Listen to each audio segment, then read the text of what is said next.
Je voudrais tout d'abord dire, évidemment, comme tout le monde, mais c'est pas parce que ça a déjà été dit que c'est pas sincère, hein, tout le plaisir que j'ai à me retrouver ici, dans le cadre de ce colloque qui célèbre le laboratoire ICAR à travers 5 des chercheurs et chercheuses qui ont contribué à son histoire et à sa renommée.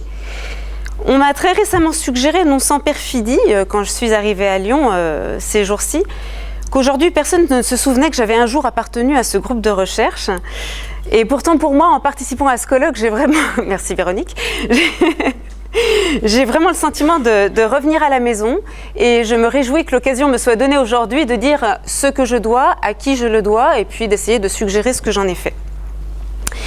Donc je vais commencer par l'évocation d'un souvenir, mais rassurez-vous, ça sera le seul de cette intervention, qui est dans les années qui ont suivi ma thèse, et je me demande même s'il ne m'a pas fait le coup pendant ma thèse. Christian Plantin m'a encouragée de façon récurrente à sortir du champ de l'argumentation par des invocations du type « Allez, tu vas quand même pas faire de l'argumentation toute ta vie ». Alors d'abord, je ne vois pas pourquoi ça serait le seul à avoir le droit de faire ça. Et puis, il m'invitait notamment à me mettre au chinois. Alors, j'ai bien peur qu'aujourd'hui, mon chinois soit aussi balbutiant qu'il était à l'époque, ce qui est peu dire puisqu'il est totalement inexistant. Mais pire encore, mes centres d'intérêt n'ont pas bougé d'un pouce et l'argumentation est toujours au cœur de mes préoccupations aujourd'hui. Et je n'ai été gagnée à aucun moment par un soupçon de lassitude, ni évidemment par le sentiment d'avoir épuisé le sujet. Et pour autant que je puisse en juger, le ressort de la pérennité de mon goût pour l'argumentation est double. Il est lié d'une part à mon goût pour les données authentiques, je ne sais pas, voilà. Et il s'agit sans doute là d'une inclination naturelle, mais qui a trouvé une puissante chambre d'écho au GRIC, groupe de recherche sur les interactions communicatives que tout le monde connaît désormais, enfin, dans son avatar actuel, ICAR. Et donc ce laboratoire m'a appris, dans le bourdonnement des échanges verbaux qui nous entourent, à isoler...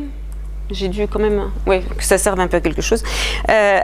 Donc, à isoler des petits événements communicationnels, à les recueillir, à les stabiliser dans des transcriptions, à les construire en objets, et à travers une analyse outillée, pas informatiquement, mais conceptuellement, à travers une analyse outillée, à leur faire dire à la fois un peu moins, parce qu'on perd toujours certaines dimensions de l'échange par une mise à plat, et un peu plus, parce qu'on donne à voir des mécanismes à l'œuvre souterrainement, à la fois donc un peu moins et un peu plus donc que l'objet de départ. Le deuxième apprentissage majeur que j'ai tiré de ma formation au GRIC peut être vu comme une conséquence de ce goût pour les données authentiques et de ce respect qu'on nourrit ici pour elles. Et si l'objectif majeur de la recherche est de donner du sens aux objets communicationnels que l'on érige en données, alors il est possible et même souhaitable de mon point de vue de réunir et d'articuler toutes les catégories d'analyse qui nous semblent susceptibles de contribuer à ce projet, quel que soit le cadre théorique qui a conditionné leur genèse. Ainsi, le champ des études en argumentation a développé un certain nombre de concepts et de catégories d'analyse qui sont spécifiques, comme la notion de type d'argument à laquelle je suis très attachée, la notion de charge de la preuve, les notions de réfutation ou d'objection. Mais dès lors que l'on met ces catégories à l'épreuve de données authentiques, on ne peut pas rester enfermé dans des problématiques strictement argumentatives. Et pour reprendre les deux dernières catégories, objection et réfutation, elles supposent quelque chose comme le frottement d'un discours et d'un contre-discours, frottement qui peut se faire soit dans une interaction dans le face-à-face entre des interlocuteurs qui portent chacun une position différente sur le sujet en discussion, soit dans un fragment monologal, écrit ou oral, dans lequel un locuteur met en scène par une espèce de feuilleté énonciatif différentes positions qui peuvent se confronter sur le sujet. Donc pas d'analyse de l'argumentation, sans articulation avec l'analyse des interactions, avec des concepts issus de la linguistique de l'énonciation ou encore avec l'analyse du discours, puisque le plus grand péché serait, pour reprendre l'expression que Christian vient d'employer, l'inadéquation descriptive. Une telle articulation ne se fait pas toujours sans grincement. Les fondements épistémologiques des courants qu'on cherche à apparier résistent parfois assez vivement à de tels rapprochements. Mais quoi qu'il en soit, le jeu en vaut la chandelle, et le GRIC a su se préserver et préserver ceux qui l'ont accompagné de tout autisme disciplinaire ou sous-disciplinaire. Alors, je voudrais illustrer certaines des orientations de recherche qui découlent de ces deux lignes fortes, orientation vers les données d'une part et articulation des perspectives argumentatives, interactionnelles et énonciatives d'autre part, à travers une étude de cas Et ici, l'interaction qui s'est déroulée le 19 avril 2012 entre Pascal Clark et Marine Le Pen dans le cadre de la matinale de France Inter. Alors, Christian, évidemment, ne m'avait pas dit de quoi il parlerait en m'introduisant. Il a évoqué le fait que j'avais travaillé sur un sujet sur lequel il n'était pas tout à fait évident de garder une position d'extériorité. Je pense que celui-ci est assez joli aussi de ce point de vue-là. Et c'est pourtant très précisément ce à quoi je voudrais vous inviter à partir de cette séquence. Cette interaction, d'un point de vue générique, est une interview. Une interview n'est pas centralement un type d'interaction argumentative. Mais c'est une interview politique. Et en tant qu'interview politique, elle rentrait dans une série en fait quotidienne où tous les jours sur France Inter, pendant la matinale, on invitait un des candidats aux élections présidentielles. Et dans ce cadre-là, le jeu des questions-réponses était d'inviter les candidats à exposer leurs positions sur différents sujets et à justifier et argumenter ces positions. Donc de ce point de vue-là, on pouvait parfaitement s'attendre à ce qu'il y ait une composante argumentative qui émerge. Plus encore, plus spécifiquement, il s'agit là de deux personnes particulières, Pascal Clark et Marine Le Pen. Et en raison de ce qu'on connaît de leurs orientations politiques les unes et les autres, on peut même s'attendre à ce que les échanges soient non seulement argumentatifs, mais présentent même une dimension polémique assez importante. Donc de ce point de vue-là, cet objet était parfaitement adapté aux propos que je voulais essayer de tenir, à la fois sur la nécessité d'articuler analyse argumentative, analyse des interactions, linguistique de l'énonciation et analyse du discours, et puis aux quelques réflexions que je voulais vous soumettre sur la question de la critique de l'argumentation. Donc, un des points qui ont mis en évidence pour moi en premier lieu la nécessité d'articuler une approche argumentative et, par exemple, des concepts issus de la linguistique de l'énonciation, c'est le rôle central que joue le discours rapporté dans l'argumentation. Et pour peu qu'on s'intéresse un peu aux interactions argumentées, mais même d'ailleurs à l'argumentation monologale, voilà, le discours rapporté a une importance extrêmement forte. On peut avoir grosso modo 3 cas de figure. La voix autre qu'on introduit par le discours rapporté peut être prêtée à un adversaire, et c'est alors une façon de mettre en scène la parole de l'adversaire qu'on va ensuite soumettre à la critique et à la réfutation, aux objections, etc. On peut montrer, alors ça je m'y attendais moins, mais c'est tellement joli, on peut montrer combien le discours rapporté participe de la construction de l'éthos du locuteur. En se mettant lui-même en scène en situation de parole, il va s'attribuer des qualités qui sont beaucoup plus faciles à s'attribuer à travers un discours rapporté que dans une situation réelle d'interaction, et ça participera évidemment de la constitution de son identité de discours. Et une troisième fonction importante liée à l'argumentation, c'est de donner à entendre une voix alliée qui vient en support à sa propre argumentation. C'est typiquement le cas de l'argument d'autorité. Et c'est aussi le cas du type de délégation énonciative du devoir d'argumentation que je voudrais présenter ici, dont je ne suis pas tout à fait sûre qu'on puisse parler d'argument d'autorité, parce que je ne suis pas sûre qu'il y ait autorité à proprement parler. Mais en tout cas, c'est un phénomène très proche qui consiste à faire entendre une voix qu'on va ajouter à son propre camp et dont on va suggérer qu'il défend notre propre position. Donc, l'interaction sur laquelle porte cette analyse, c'est l'interview de Marine Le Pen par Pascal Clark, je l'ai dit, et c'est une séquence en fait dans une émission qui est plus longue, qui est le 7-9 de France Inter. Vous avez les exempliers ? Bon, voilà. Ils sont là aussi, je vais vous le faire entendre, mais enfin bon, ça chevauche pas mal, donc c'est mieux de pouvoir les suivre comme ça. Donc c'est une séquence dans une émission plus longue, le 7-9 de France Inter, et cette séquence est structurée par un script qui prévoit notamment qu'à la fin de la séquence d'interview, l'invité propose un extrait musical. En principe, une fois que Pascal Clark a diffusé cet extrait musical, elle remercie l'invité, elle passe la parole à Cohen, Patrick, je crois, et donc on passe à la phase suivante de l'émission. Et donc au cours de cette émission, Pascal Clark pose la question rituelle à Marine Le Pen. Daniel, tiens-toi prêt parce qu'à tous les coups ça va pas marcher. Vous êtes venu avec un CD ? Je suis venu avec un CD. Vous l'annoncez ou c'est Jeanne, le Ramsey ?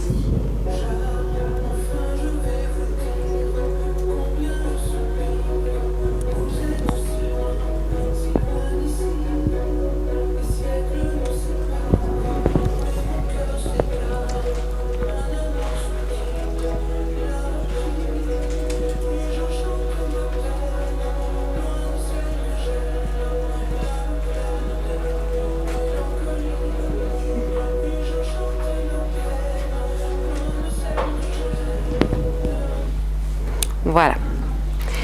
Alors, la question que... donc on peut sans trop tirer le concept de discours rapporté, considérer que la diffusion de cette chanson constitue une des manifestations possibles du discours rapporté. Dans la mesure où c'est Marine Le Pen qui a choisi le titre, on peut considérer qu'elle est le rapporteur de la chanson de Woolsey, qui est considérée comme une citation, même si elle ne passe pas physiquement par sa bouche. Si l'on admet qu'il s'agit bien d'une forme de discours rapporté, la question qui suit touche à sa fonction. Et est-ce qu'on va considérer ici que ce discours rapporté a une fonction argumentative ou pas ? Alors, la lecture, je rebondis sur ce que disait Catherine sur la question de l'interprétation. Moi, je n'ai pas de réponse définitive, j'ai des arguments qui me permettent de soutenir une interprétation plutôt qu'une autre. La lecture argumentative de ce discours rapporté est facilitée par différents arguments. D'une part, le fait évidemment qu'il s'agit d'une chanson avec des paroles en français et non dans une langue étrangère, et qu'il ne s'agit pas non plus d'un extrait musical sans paroles. Le fait que cette chanson intitulée Jeanne, alors je ne sais pas si ça a été le cas pour vous, mais est plausiblement interprétée comme une déclaration d'amour à Jeanne d'Arc.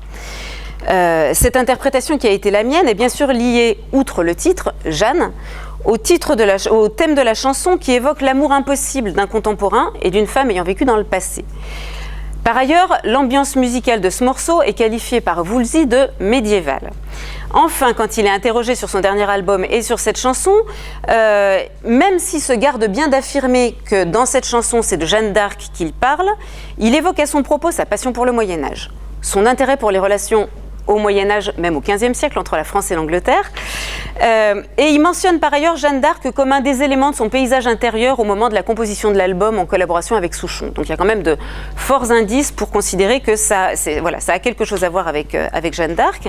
Et par ailleurs, dès lors qu'on sait le rôle et la position que confère Marine Le Pen et plus généralement le Front National à Jeanne d'Arc dans la mythologie du parti, on se dit qu'on peut effectivement légitimement associer cette chanson à la figure de Jeanne d'Arc. Par ailleurs, en 1987, Bruno Maigret, qui ne doit pas être souvent cité dans des colloques de sciences du langage, écrivait « Elle est là pour nous dire que nous appartenons à une communauté qui nous est propre, qui est différente, parlant de Jeanne d'Arc évidemment, qui est différente de celle des autres et dont nous devons être fiers parce que c'est la nôtre et celle de nos ancêtres. » Donc on peut, sans trop forcer l'interprétation, considérer qu'une des analyses possibles et même plausibles du passage que je viens de reproduire, c'est d'y voir l'affirmation implicite d'une thèse qu'on pourrait formuler en reprenant les propos de Maigret par « nous appartenons à une communauté qui nous est propre, qui est différente de celle des autres, etc. » Cette thèse est incarnée par Jeanne d'Arc, qui fait figure d'autorité en tant que martyre de l'histoire de France, et dont l'évocation est en quelque sorte, alors vous allez peut-être me dire que là je tire un peu, mais bon, dont l'évocation est en quelque sorte blanchie de tout soupçon de xénophobie par le fait qu'elle est portée par Laurent Woolsey, qui est un chanteur français très populaire et métis, puisque ses parents sont originaires de la Guadeloupe. Donc le choix du chanteur peut aussi être vu comme une forme de stratégie d'occupation, c'est-à-dire d'anticipation sur une objection ou une accusation prévisible, ici l'accusation d'un patriotisme qui virerait à la xénophobie. Enfin, l'évocation de Jeanne d'Arc ouvre un parallèle potentiel avec Marine Le Pen, qui clame souvent son admiration pour Jeanne d'Arc, dont elle loue l'éthique et le courage.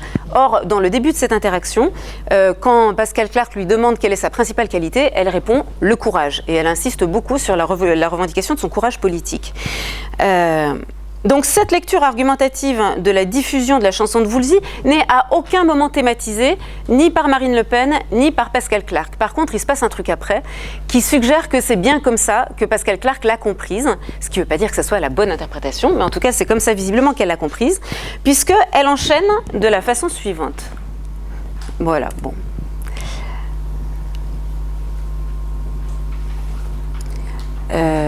J'aimerais bien pouvoir vous monter le son un tout petit peu.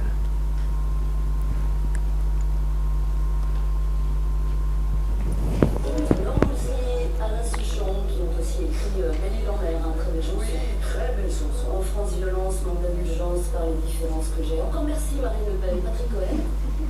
Merci. Un micro pour Patrick Cohen. S'il vous plaît, merci Pascal. Ouais.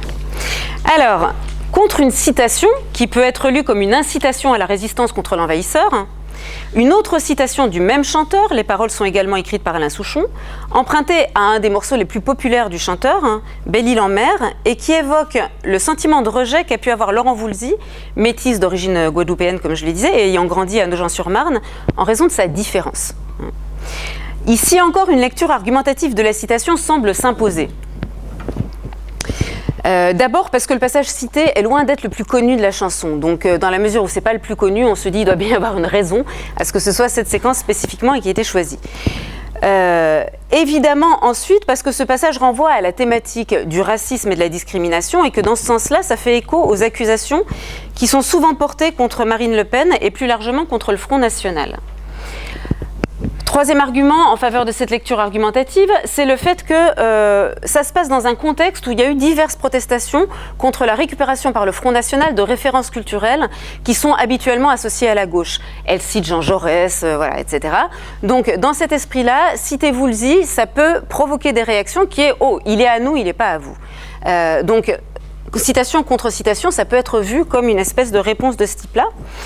Et puis enfin, le dernier argument a à voir avec la position stratégique de la citation dans la séquence de l'émission. Puisque, comme je le suggérais, le contrat de communication qui régit normalement cette séquence-là veut que, après la diffusion de l'extrait, on remercie et c'est fini. Donc, le fait de placer ici la citation de Pascal Clark, elle savait...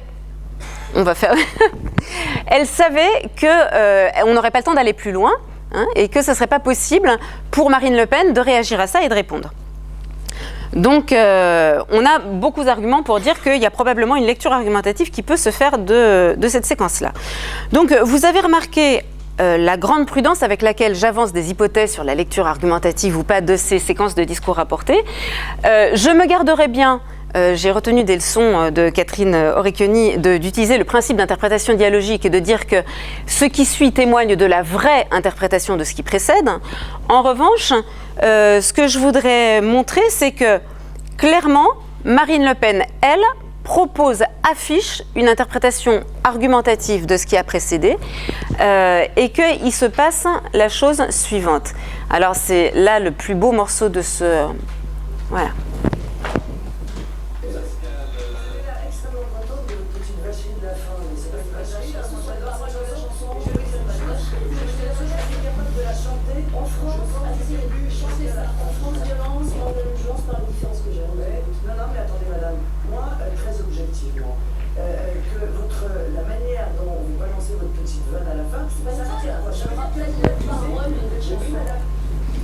Oh, pardon.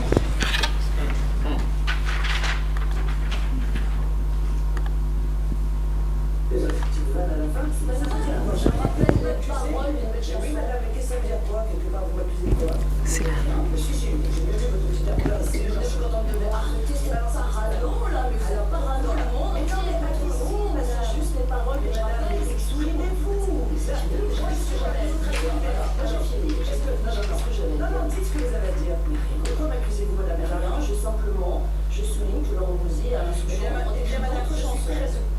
Voilà.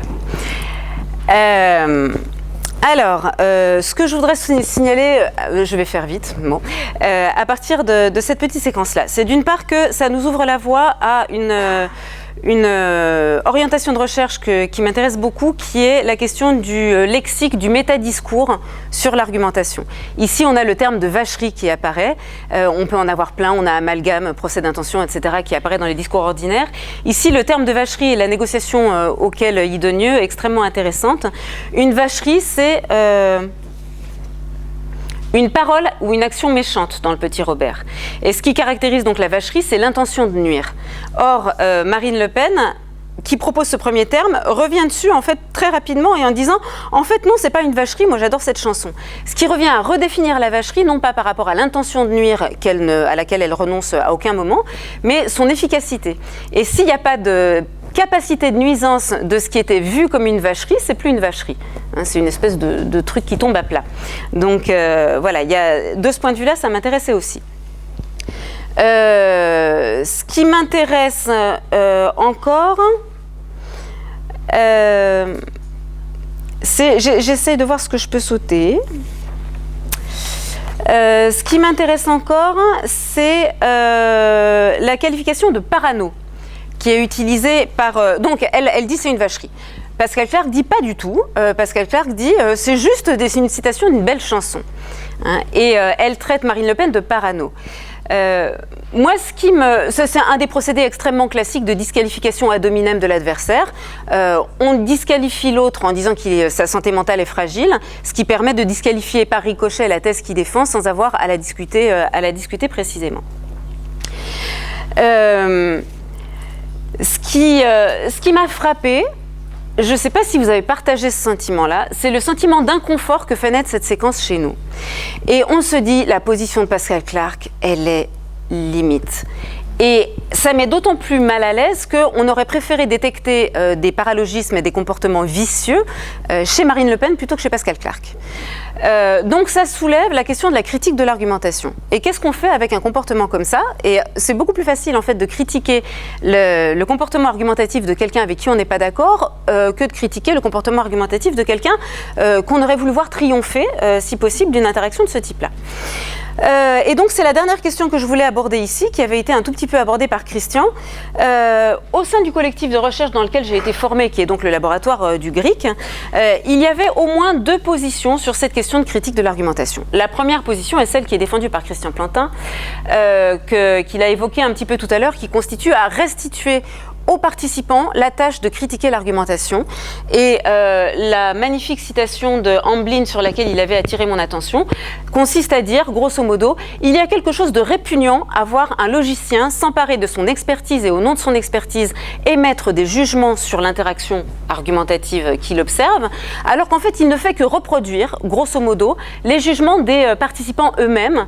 Et voilà, il ne fait pas grand-chose d'autre, donc il faudrait construire une autre position pour l'analyste.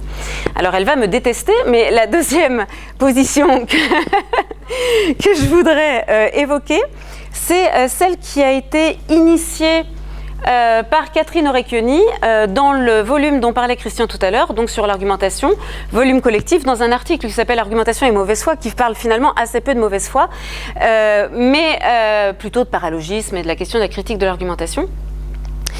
Ce qui m'a toujours étonnée, c'est que Catherine, ça ne lui viendrait pas à l'idée de faire quelque chose comme une critique des interactions et de considérer que l'analyse des interactions doit avoir une composante critique.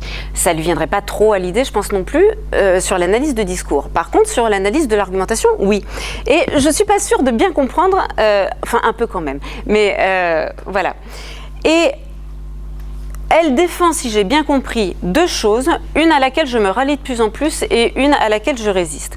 La première, c'est de dire qu'on peut objectivement considérer, enfin aussi objectivement que je l'ai fait pour les descriptions que j'ai proposées, considérer qu'une séquence donnée correspond à un paralogisme ou à un sophisme, et que c'est des objets qu'on peut décrire et qu'on peut reconnaître sur des corpus à partir d'éléments descriptifs.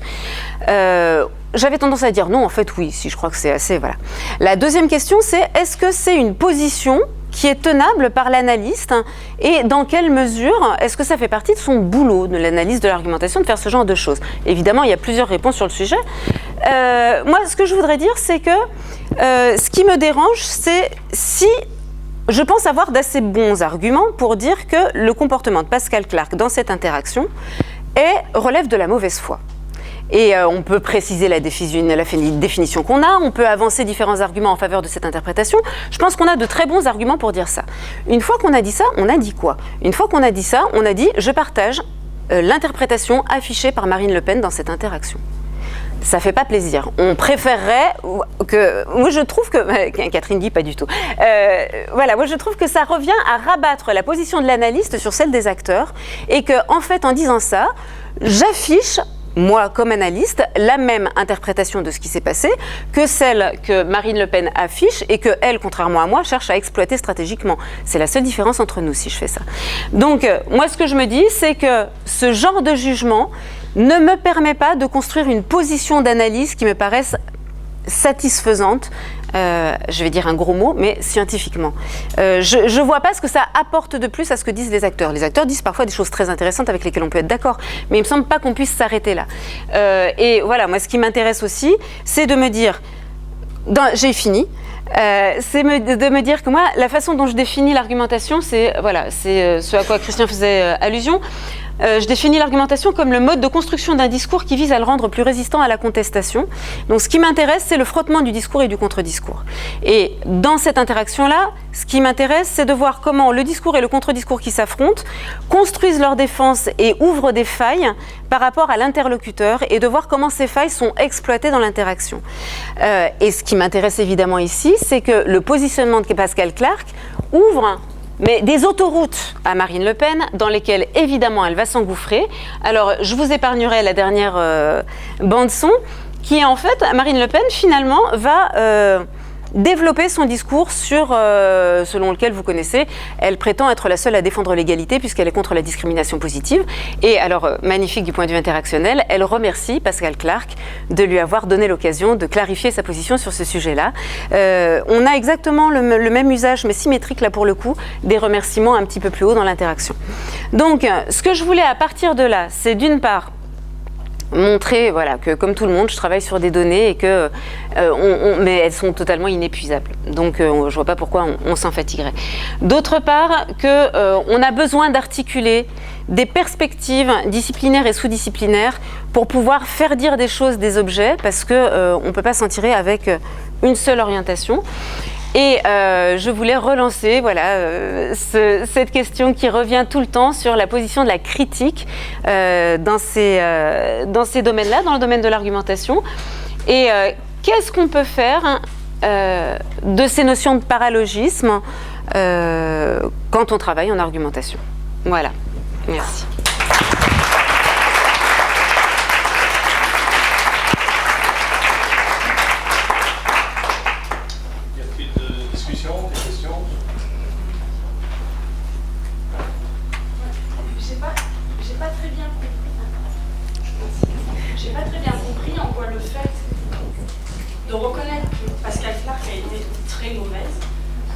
Reviendrait à adopter la position argumentative de Marine Le Pen.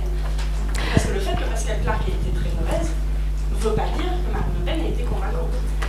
Elle n'a pas. Bon, d'abord, la question de savoir si elle a été convaincante ou pas, c'est vrai que c'est pas tellement une question que je me poserais parce que j'ai pas les moyens d'y répondre. Je sais pas qui a été convaincante. Tout ce que je peux dire, c'est que elle est arrivée à se construire une tribune dans un espace qui ne lui en réservait normalement pas. Donc, de ce point de vue-là, je dirais que elle a fait quelque chose qui n'était pas vraiment. Elle a exploité le script au maximum de ce qu'elle pouvait faire. Maintenant, dire que je vois. Enfin, Qu'est-ce que ça peut faire que je dise qu'elle a été mauvaise? Que je dise que son comportement a permis à Marine Le Pen de faire ça alors que ce n'était pas son objectif, c'est une façon d'objectiver le fait qu'elle a raté quelque chose, effectivement. Mais c'est vraiment par rapport à la logique, effectivement, à cette logique-là. Mais le jugement de qu'est-ce que c'est qu'un bon comportement argumentatif ou un mauvais comportement argumentatif, c'est un jugement que je n'arrive pas à construire en tant qu'analyste. Donc j'essaye d'éviter ça autant que je peux. Voilà. Marianne, je comprends ta prudence, mais ouais. Et tu sais de quoi je vais parler, mais qu'est-ce que tu fais quand tu as affaire à des discours où les gens se récrient, prétendent que par exemple ils ne sont pas de mauvaise foi, qu'ils ne font pas d'amalgame, qu'ils accusent les autres, et que par ailleurs tu as des gens qui disent, en évaluant ces discours eux-mêmes, qu'ils sont de mauvaise foi. Quand tu sais, je pense, j'ai eu ça avec Pascal Bruckner, il n'y avait que ça. Je me dis, est-ce que je dois me voiler la face, ne pas décrire la mauvaise foi, l'amalgame, etc., tout simplement parce que c'est pas scientifique, ou au contraire, donner un statut d'auto, parce que tu m'as donné une catégorie très utile, celle de l'homme de paille, mais justement l'homme de paille, c'est la représentation un peu travestie de l'adversaire. Ça veut dire que j'ai compris que c'est une espèce de représentation elle-même de mauvaise foi. Donc c'est une espèce de concept argumentatif qui sert à mettre en forme les données que Alors, Christian Plantin est d'un recours infini. J'avais sucré une citation de Plantin, mais ça veut dire que je l'ai sous la main, ce qui me réjouit profondément dans cette circonstance-là. Si je la retrouve. L'idée, c'est que en tant en tant que spécialiste des sciences du langage, il y a un certain nombre de choses que je peux dire, mais que la critique de l'argumentation, l'évaluation des raisonnements repose principalement sur des expertises qui ne sont pas des expertises linguistiques. Et que flûte... grosso modo, je vais être obligée de paraphraser, tant pis. Ce que dit Christian, c'est que l'analyse linguistique de l'argumentation peut assister une évaluation de l'argumentation et une critique du raisonnement, mais qu'elle ne peut pas y suffire à elle seule, et que c'est des sciences sociales outillées qui vont pouvoir faire ça.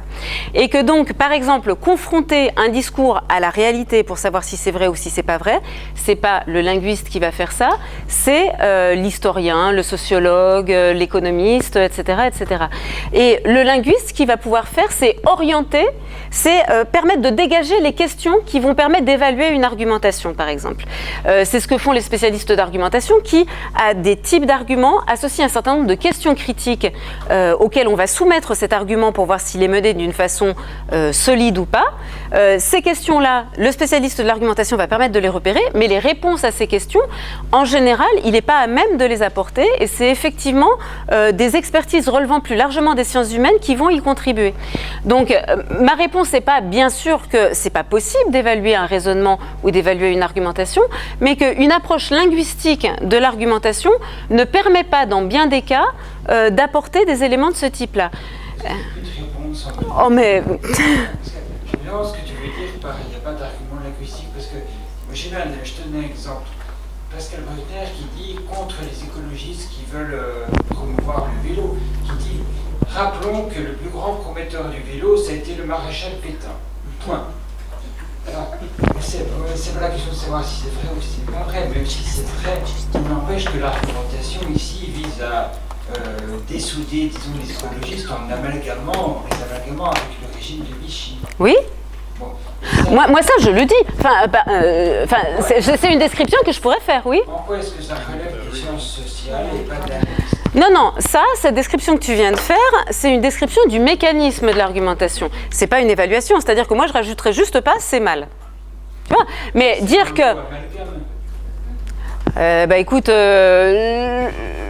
c'est des techniques d'association décrites par Perelman. Pour ma part, j'éviterais d'utiliser le terme d'amalgame dans la mesure où je ne pense pas qu'on puisse l'utiliser comme une catégorie descriptive.